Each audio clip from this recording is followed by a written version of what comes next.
How to temporarily deactivate Instagram account.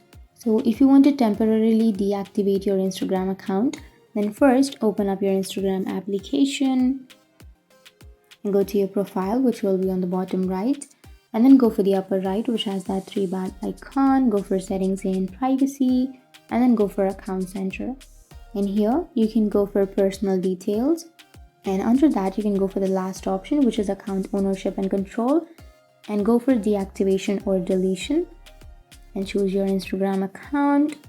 And here you can choose deactivate account.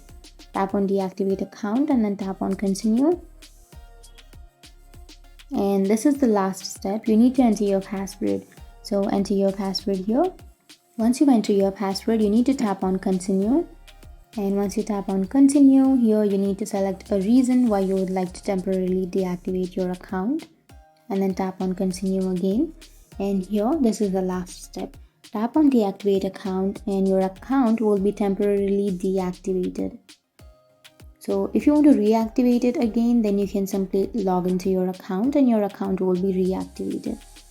So that's how you temporarily deactivate any Instagram account. And if you have any questions, feel free to comment below. Thanks for watching.